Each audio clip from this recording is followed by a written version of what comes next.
오늘 우리에게 주시는 하나님의 귀한 말씀은 사무엘상 7장 1절에서 11절까지의 말씀입니다.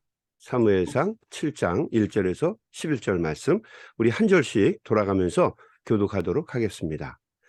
기럇 여아림 사람들이 와서 여호와의 궤를 옮겨 산에 사는 아비나답의 집에 들여놓고 그의 아들 엘리야사를 거룩하게 구별하여 여호와의 궤를 지키게 하였더니 그가 기럇 여아림에 들어간 때 날부터 20년 동안 오래 있는지라. 이스라엘 온 족속이 여호와를 사모하니라. 사무엘이 이스라엘 온 족속에게 말하여 이르되, 만일 너희가 전심으로 여호와께 돌아오려거든 이방 신들과 아스타롯을 너희 중에서 제거하고 너희 마음을 여호와께로 향하여 그만을 섬기라. 그리하면 너희를 블레셋 사람의 손에서 건져 내시리라. 이에 이스라엘 자손이 바알들과 아스타롯을 제거하고 여호와만 섬기니라. 사무엘이 이르되, 온 이스라엘은 미스바로 모이라. 내가 너희를 위하여 여호와께 기도하리라 하매 그들이 미스바에 모여 물을 들여 여호와 앞에 붓고 그날 종일 금식하고 거기에서 이르되 우리가 여호와께 범죄하였나이다 하니라. 사무엘이 미스바에서 이스라엘 자손을 다스리니라. 이스라엘 자손이 미스바에 모였다 함을 블레셋 사람들이 듣고 그들의 방백들이 이스라엘을 치러 올라온지라. 이스라엘 자손들이 듣고 블레셋 사람들을 두려워하여 이스라엘 자손이 사무엘에게 이르되, 당신은 우리를 위하여 하나님 여호와께 쉬지 말고 부르짖어 우리를 블레셋 사람들의 손에서 구원하시게 하소서 하니, 사무엘이 젖 먹는 어린 양 하나를 가져다가 온전한 번제를 여호와께 드리고 이스라엘을 위하여 여호와께 부르짖음에 여호와께서 응답하셨더라. 사무엘이 번제를 드릴 때에 블레셋 사람이 이스라엘과 싸우려고 가까이 오매 그날에 여호와께서 블레셋 사람에게 큰 우레를 발하여 그들을 어지럽게 하시니 그들이 이스라엘 앞에 한지라. 우리 다 같이 있습니다. 이스라엘 사람들이 미스바에서 나가서 블레셋 사람들을 추격하여 벳갈 아래에 이르기까지 쳤더라. 아멘. 아멘. 생명의 삶, 우리가 매일 아침마다 이 생명의 삶의 말씀을 나누고 있습니다. 잘 보이시죠? 이 생명의 삶 이 책은요, 가까운 기독서점에 가면 어디에나 있습니다. 그러니까 여러분 요거 하나 매달 구입하시면 괜찮을 것 같고요. 오늘 함께 나누게 되는 말씀의 제목은 믿음의 결단과 승리의 응답. 믿음의 결단과 승리의 응답입니다. 우리가 며칠 동안 계속해서 이 하나님의 궤, 언약궤와 연관된 말씀을 계속해서 나누었습니다. 아침이라 조금 시간이 부족해요. 그래서 이걸 자세하게 얘기는 할 수 없지만 우리가 잠시 이 하나님의 궤, 이 언약궤에 대해서 말씀을 정리해보고 넘어가는 것이 성경을 역사별로, 시간별로 잘 이해하는데 도움이 될 것 같아서 하나님의 궤 이야기를 같이 한번 정리해보는 시간을 갖고 또 말씀을 잠깐 나누도록 하겠습니다. 이 하나님의 궤는 하나님의 임재를 상징하는 금박을 입힌 나무 상자입니다. 이 하나님의 궤는 금박을 입혀서 그 고리가 4군데 있고 이것을 그 막대기를 껴서 여러 사람이 들을 수 있게끔 만드는 궤죠. 이 하나님의 궤는 다른 말로도 많이 불렸습니다. 그 히브리 말로 보면 아론 하버리스라고 하는 말, 아론 하버리스, 법궤라고도 불렀어요. 그래서 하나님의 궤를 법궤라고도 불렀고, 거룩한 상자다 그래서 성궤라고도 불렀고, 또 하나님의 약속이 들어있는 궤, 하나님의 약속이 중요합니다. 그래서 언약궤라고도 불렀습니다. 뭐 이 밖에도 여러 가지 말로도 불렸는데 뭐 이거 정도 알면 괜찮을 것 같아요. 이 하나님의 궤 안에는 모세가 하나님께 받은 십계명을 아로새긴 석판 2개가 있습니다. 여러분 아시죠? 그 다음에 대제사장이었던 아론의 쌍난 지팡이가 그 안에 있고, 그리고 광야에서 이스라엘 백성들을 먹여 살리신 하늘의 양식 만나가 들어있는 항아리가 담겨 있습니다. 3가지가 담겨 있는 거죠. 십계명이 있는 돌판, 아로새긴 돌판, 그 다음에 아론의 쌍난 지팡이, 그리고 만나, 하늘 양식인 만나가 들어있는 항아리, 이 3가지가 들어 있습니다. 이것들은 모두 하나님의 전능하신 권능을 보여주는 상징물들이고, 무엇보다도 하나님의 약속을 보여주는 상징물들입니다. 평생 살아가면서 너희들은 이 하나님이 너희들과 약속하신 이 십계명을 지켜라. 그리고 그 아론의 그 죽은 지팡이 아니에요? 그 지팡이에서도 싹을 내시는, 불가능한 상황을 가능케 하시는 하나님. 그리고 하늘 양식, 하나님의 말씀과 뜻대로 살면, 하나님의 권능을 붙잡고 살면 절대로 굶지 않는다. 하나님이 먹여 살려 주신다라고 하는 하나님의 약속이 들어있는 거죠. 그래서 이 증표들을 나무 상자, 하나님의 궤에 넣어서 이것을 하나님의 현현으로, 하나님의 현현을 보여주는 것으로 받아들인 겁니다. 그래서 이 법궤, 이 언약궤, 이 하나님의 궤를 하나님처럼 받들어서 섬긴 거예요. 그래서 이스라엘 백성들은 어디를 가든지 옮겨 다닐 때마다 제일 먼저 이 하나님의 궤를 안치시킬 수 있는 성막을 먼저 지었어요. 그리고 그 성막에서 하나님께 제사를 드리고, 또 그 자신들이 감당할 수 없는 그런 큰 문제가 생기게 되면 이 궤를 항상 앞세우고 나갔죠. 강을 건널 때, 도강을 할 때도 하나님의 궤를 먼저 앞세우고 갔고, 또 전쟁을 치룰 때도 이 궤를 앞세우고 나가서 싸웠습니다. 이것은 그냥 단순한 그냥 하나님의 법궤를 가지고 나가서 싸운 것이 아니라 하나님에 대한 이스라엘 백성들의 신앙과 절대적인 신뢰를 보여주는 것이었어요. 절대적인 고백이 담겨있는 행위였죠. 이 시련과 연단, 그리고 전쟁은 모두 하나님께 속한 것입니다. 하나님이 해결해 주시지 않으면 우리는 절대로 이길 수 없습니다라고 하는 고백이 담겨있는 행위였던 거죠. 이스라엘 백성들에게 하나님의 궤는 절대적인 권위의 상징입니다. 특히 우리가 이 언약궤, 이 하나님의 궤를 이야기할 때 가장 대표적으로 많이 등장하는, 거론이 되는 나라가 블레셋입니다. 블레셋. 블레셋. 여러분 참 블레셋은 이스라엘과 정말 대대로 절천지 원수처럼 지내온 나라입니다. 블레셋은 지금도 이스라엘 사람들과 사이가 안 좋죠. 그 팔레스타인 가자 지구, 이스라엘 남부 일대에 있는 나라예요. 뭐 지금도 뭐 맨날 그 팔레스타인 분쟁이 일어나지 않습니까? 그 나라가 바로 블레셋입니다. 지금도 그렇지만 구약 시대에도 계속해서 끊임없이 분쟁하던 나라가 블레셋입니다. 물론 암몬이나 모압이나 에돔이나 여러 지파와도 계속 싸웠지만 뭐 쉬지 않고 계속 싸운 나라는 블레셋이에요. 12번, 우리가 그 사무엘 상하를 보게 되면 모두 12번에 걸쳐서 블레셋과 싸움을 하는 이야기가 나옵니다. 12번. 물론 그 중에서 10번은 이스라엘이 이깁니다. 그리고 2번은 블레셋이 이겨요. 그런데 이스라엘이 패한 이 2번의 패배는요, 모두 이스라엘에게 치명적인 상처를 입혔던 뼈아픈 패배들입니다. 첫 번째 전투는 아벡 전투입니다. 아벡 전투. 아벡 전투는 우리가 요즘에 나누고 있는 말씀이고요. 두 번째 길보아산 전투. 이 길보아산 전투는 이제 나중에 사울 왕이 죽는 전투입니다. 아벡에서는 우리가 알고 있는 것처럼 하나님의 궤를 빼앗겨요. 그리고 제사장이었던 엘리의 2 아들 홈리와 비느하스가 죽임을 당하게 되죠. 이게 약 BC 1075년경 정도 되는 이야기라고 해요. 하나님의 궤를 빼앗기고 홈리와 비느하스가 죽임을 당하죠. 이 사건으로 인해서 엘리 제사장이 넘어지면서 나이가 많고 비둔해서 목이 부러져 죽고, 그 다음에 며느리도 아이를 낳다가 그 난산을 하죠. 죽고 말죠.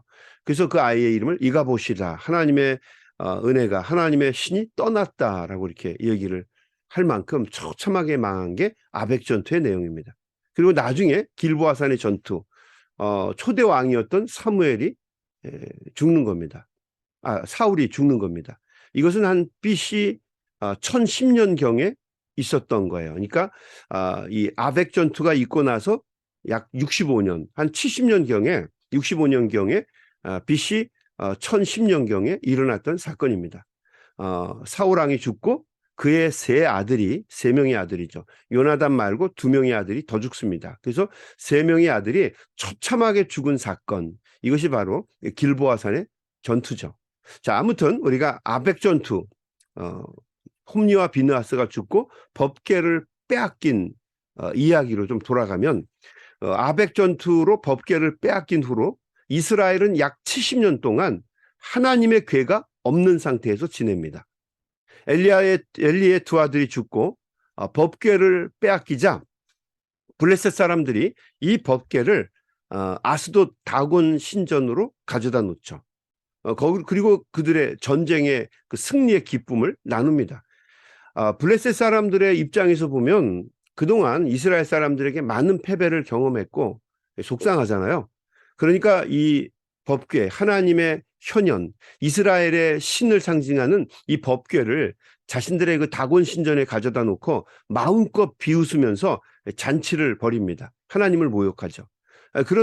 그런데 문제는 이틀 동안 계속해서 그 신전, 다곤 신전이 아주 곤란을 경험하게 되죠. 다곤 신상의 목이 부러져서 문지방에 굴러다니기도 하고, 또 다곤 신상의 그 2 팔목이 딱 절단이 돼서 나뒹구는 모습을 보게 됩니다. 당연히 두려움에 사로잡히죠. 그래서 이 블레셋의 방백들이, 이 지도자들이 이 하나님의 궤를 어떻게 할까? 뭐 전리품이라서 자기들이 노력한 건 좋은데 문제는 이거 애물단지인 거예요. 이렇게도 못하고 저렇게도 못하고 고민하다가 7달 동안 이 하나님의 법궤를 그냥 한 곳에 놓지 않고 다른 곳으로 끌고 다닙니다. 가드에도 데리고 갔다가 또 에그론에다가도 가져갔다가 마음껏 희롱하다가, 그리고 마지막에는 베스메스, 자신들의 그 영토였던 국경 지역의 베스메소로 옮기게 됩니다. 그런데 사무엘상 6장 19절에 보면 이번에는 베스메스에 있던 사람들이, 블레셋 사람들이죠, 함부로 하나님의 궤, 이 언약궤를 열어보았다가 무더기로 죽는 사건이 일어나죠. 몇 명이 죽었느냐에 대해서는 많은 논쟁이 있어요. 사무엘상 6장에 보게 되면 그 숫자가 5만 70명이다라고 기록이 돼 있어요. 근데 쓰려면 그냥 5만 70명 죽었다 그러면 좋은데 5만을 그냥 괄호로 쳤습니다. 괄호로 쳐서 5만, 여러분 성경에도 그렇게 되는지 모르겠어요. 5만 그리고 70명이 죽었다.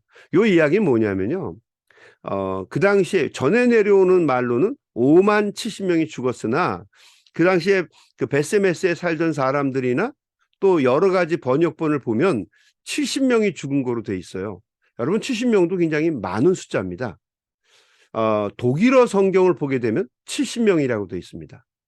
그리고 상식적으로 볼 때도 베스메스의 사람들이 5만 명이 넘지가 않기 때문에 그 당시에 뭐 10,000명이나 됐을까요? 뭐 그런 상황이었으니까 이거를 그래서 가로를 쳐서 5만 그다음에 70명이라고 쓴 거예요. 뭐 성경이 잘못됐다는 얘기가 아니라 거기에 대한 사람들의 그 상식이나 거기에 대한 번역본이 떨어지는 거죠.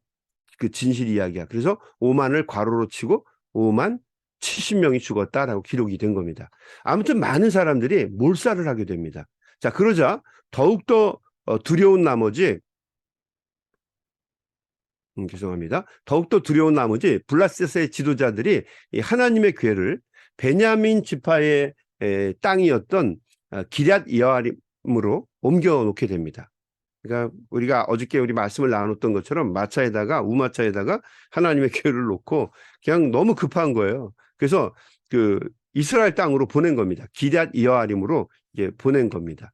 그래서 기럇 여아림에 이 그 블레셋 사람들의 골칫거리였던 자신들의 어떤 기쁨이었던 전리품, 그 하나님의 법궤가, 하나님의 궤가 방치되게 된 겁니다. 이 법궤는 훗날 다윗이 왕으로 등극할 때까지 기럇 여아림에 그대로 있게 됩니다. 초대 왕이었던 사울은 하나님의 궤에 대해서 관심이 없습니다. 그래서 그대로 방치된 상태로 있었어요. 그러나 반면에 다윗은 하나님의 이 궤를 너무도 사랑해서 왕이 되자마자 1순위로 이 궤를 다시 예루살렘으로 가지고 오려고 노력을 했죠. 모시고 오려고 노력을 했습니다. 그래서 왕이 되자마자 이 법궤를 예루살렘의 다윗성으로 하나님의 이 궤를 모셔갑니다. 그리고 이 하나님의 궤에 대해서 좀 더 이야기를 하면 BC 586년에 주전 586년에 바벨론에게 남유다가 멸망을 당할 때 이 성전이 파괴될 때까지 하나님의 궤는 예루살렘 성전에 안치가 되게 되죠. 그러나 예루살렘 성전의 멸망과 함께 이 하나님의 궤도 사라지게 됩니다. 그 후로는 어디로 옮겨졌는지 자취를 감추게 되죠. 뭐 여기에 대한 여러 가지 음모설도 등장을 하고 또 언약궤의 자취에 대한 뭐 추측이나 가설들이 아주 난무하게 됩니다. 아무튼 그 첫 번째 성전인 그 예루살렘 성전에서 없어졌고요. 두 번째 성전이었던 수르바벨 성전이 지어졌을 때에는 이 지성소에 더 이상 이 하나님의 궤가 없었습니다. 그러니까 어디로 갔는지 모르죠. 만약에 여러분 우리가 하나님의 궤를 찾을 수만 있다면 뭐 그 대단한 거죠. 대단한 결과죠. 아무튼 그 2차 수르바벨 성전 때는 하나님의 궤가 없어졌고 그 후로 이 하나님의 궤가 자취를 감춘 거죠. 아무튼 나중에 이 선지자 학계는 이 하나님의 궤가 이 궤 자체가 중요한 게 아니라 정말 중요한 것은 하나님의 약속, The Ark of Covenant, 하나님의 약속이 중요한 것이다라고 이야기를 하게 되죠. 아무튼 오늘 몇 가지만 우리가 정리해 보면 대충 오늘 2절까지 이 하나님의 궤에 대한 이야기가 일단 정리가 되는데 그동안 하나님의 궤가 어떻게 왔고 또 어떻게 없어지게 되었는지 아마 히스토리를 여러분이 어느 정도는 이해하게 되실 겁니다. 오늘 우리가 읽은 이 말씀은 하나님의 궤가 기럇 여아림의 높은 언덕 위에 있었던 아비나답의 집에 20년 동안 머물게 된 이야기를 전하면서 시작이 됩니다. 근데 엄밀하게 얘기하면 한번 1절 한번 보겠습니다. 기럇 여아림 사람들이 와서 여호와의 궤를 옮겨 산에 있는 아비나답의 집에 들여놓고 그의 아들 엘리아사를 거룩하게 구별하여 여호와의 궤를 지키게 하였더라. 그러니까 아비나답의 집에 하나님의 궤를 두었다는 거예요. 그리고 그의 아들 엘리아살이 그 궤를 지키게 했다라고 하는 거죠. 우리가 생각할 때는 뭐 무슨 대단한 무슨 임명식을 해서 한 것 같지만 실제로는 아닙니다. 어쩔 수 없이 엘리아살이 돌본 거죠. 그리고 2절에 보면 궤가 기럇 여아림에 들어간 날부터 20년 동안 오래 있은지라. 20년 동안 있었다는 건요. 그 당시의 시점에서 그랬던 거고요. 그 이후에도 50여 년 동안 계속 방치가 됩니다. 그래서 기럇 여아림에 하나님의 궤가 70년 동안 있게 된 겁니다. 여러분 아셨죠? 그 다음에 이스라엘 온 족속이 여호와를 사모하니라.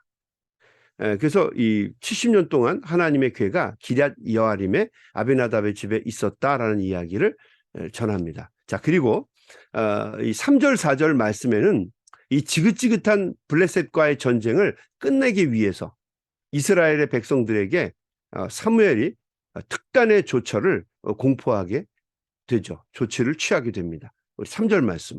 사무엘이 이스라엘 온 족속에게 말하여 이르되 만일 너희가 전심으로 여호와께 돌아오려거든 이방신들과 아스타롯을 너희 중에서 제거하고 너희 마음을 여호와께로 향하여 그만을 섬기라. 그리하면 너희를 블레셋 사람의 손에서 건져내시리라. 이에 이스라엘 자손이 바알들과 아스타롯을 제거하고 여호와만 섬기니라. 지금 이 당시에도 계속 블레셋과 전쟁을 벌이고 있는 거예요. 완전히 끝난 게 아니고 계속 지리멸멸하게 전쟁이 진행이 되고 있는 거죠. 자, 사무엘이 이스라엘 백성들에게 이 전쟁을 끝내기 위해서라도 너희들 결단해라 하는 거예요. 바알과 아스타롯, 그리고 이방 신들을 다 버리고 오직 하나님만 섬기겠다고 서약해라 촉구합니다. 그들의 서약을 촉구하죠. 이것은 마치 야곱이 자신의 가족들을 다 불러서 이방 장신구나 또 우리가 잘 알고 있는 여러 가지 우상들을 다 걷어서 이것을 상수리 나무 밑에다가 묻어버리고 베델로 올라가면서 이야기하는 것과 거의 비슷한 맥락이죠. 이제 우리 가문은 하나님만 섬기겠다라고 하는 거죠.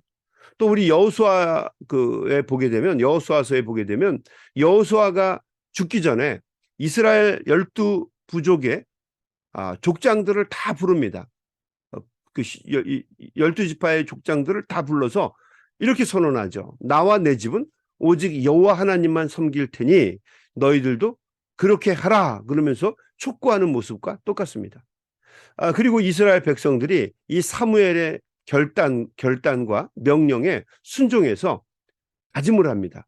우리 모든 사람들도 우상을 버리고 하나님만 섬기겠습니다라고 다짐을 합니다. 그래서 이스라엘이 거듭나는 거죠. 그리고 사무엘의 명령에 순종해서 다 같이 미스바 골짜기에 모여서 하나님께 부르짖으며 기도합니다. 금식하면서 자신들을 블레셋의 소나기에서 구원해 달라고 하나님께 울부짖게 됩니다. 5절 말씀. 사무엘이 이르되 온 이스라엘은 미스바로 모이라. 내가 너희를 위하여 여호와께 기도하리라 하매. 사무엘이 이스라엘을 위해서 기도하고 또 6절 말씀에 또 이스라엘 백성들이 미스바에 모여 물을 길어 여호와 앞에 붓고 그날 종일 금식하고 거기에서 이르되 우리가 여호와께 범죄하였나이다 하니라. 회개의 기도를 드린 거예요. 하나님께 눈물로 울부짖으면서 이 고통스러운 전쟁을 종식시켜 주십시오. 우리를 블레셋의 소나기에서 건져 주십시오라고 하나님께 눈물로 부르짖은 거예요. 자, 때마침 이스라엘 백성들이 다 미스바에 모여 있다는 소식을 블레셋 병사들, 방백들이 듣게 됩니다. 그리고 이참에 이스라엘 백성들을 다 죽이려고 계획을 세워서 그 병사들이 몰려오게 되죠. 어찌 보면 더 큰 위기에 빠진 것과 같은 상황이 되어버렸어요. 그런데 사무엘과 온 백성이 힘을 합쳐서 기도하고 하나님께 번제를 드리면서 하나님의 도우심과 은혜를 전적으로 구하게 됩니다.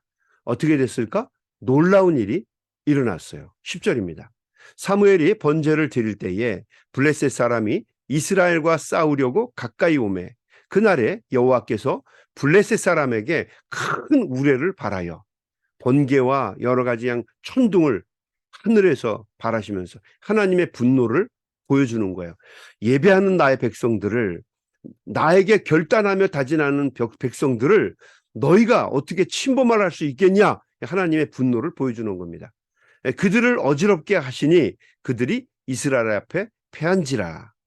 이스라엘 사람들이 미스바에서 나가서 블레셋 사람들을 추격하여 벳갈 아래에 이르기까지 쳤더라. 뭐 전투가 어떻게 진행되었는지는 모르겠지만 하나님이 개입하셨고 하나님이 역사하시자 블레셋이 대패했다는 거죠. 하나님만 붙잡겠다는 이스라엘 백성들의 믿음의 결단에 하나님께서 승리로 응답해 주셨다라고 하는 이야기입니다. 여러분, 우리가 살다 보면 이루 말할 수 없는 큰 시련과 연단을 겪게 될 것입니다. 예전에도 겪었지만 앞으로도 계속 겪을 거예요. 왜냐하면 악이 지배하는 세상의 전형적인 모습이죠. 그런데 오늘 우리가 읽은 이 말씀은 우리에게 큰 도전과 은혜를 주는 말씀입니다. 우리 모두가 힘을 합쳐서 주님의 도우심과 은혜를 새롭게 구한다면 우리 주님께서는 우리의 어려움을 새로운 전환점과 미래의 도약대로 만드실 수 있다는 거죠. 여러분, 오늘도 우리가 하나님 앞에 간절한 마음으로 부르짖고 기도했으면 좋겠습니다.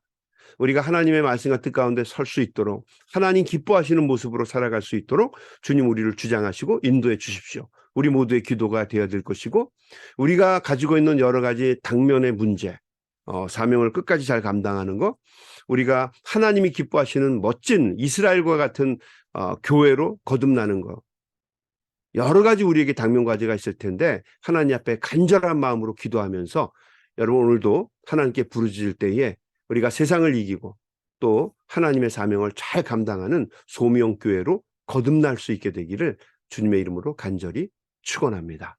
아멘. 우리 한번 같이 기도하겠습니다. 하나님 감사합니다. 오늘도 귀한 말씀을 통해서 저희들이 도전을 받습니다. 하나님의 교회의 민족, 하나님의 말씀을 중요시 여기고 또 하나님의 약속을 붙잡고 살아가며 하나님께 부르짖고 기도하니 그들을 감싸고 있던 모든 고난과 악한 세력들을 주님께서 멸하시고 다시 일으켜 세우시는 것을 오늘 말씀을 통하여 저희들이 보았습니다. 오늘 이 시대를 살아가는 우리들에게도 이 말씀은 그대로 유효합니다. 우리가 하나님의 언약을 붙잡고 하나님의 말씀을 붙잡고 간절한 마음으로 기도하면 하나님께서 우리에게 힘과 능력을 주시고 세상의 온갖 모양의 악과 싸워 이길 수 있는 힘과 능력을 우리들에게 주실 줄로 믿습니다. 오늘도 이 아침에 우리 귀한 종들이 하나님 앞에 간절한 마음으로 기도할 때에 하나님 우리의 기도와 간구를 들어주시고 한 소리도 땅에 떨어지지 아니하고 하나님의 전에 상달되는 놀라운 은혜가 이 아침에 있게 하여 주시옵소서. 예수님의 이름으로 간절히 기도드리옵나이다. 아멘. 우리 다 같이 합심해서 통성으로 기도하며 세상으로 나아가겠습니다. 우리 소리 내서 기도합니다.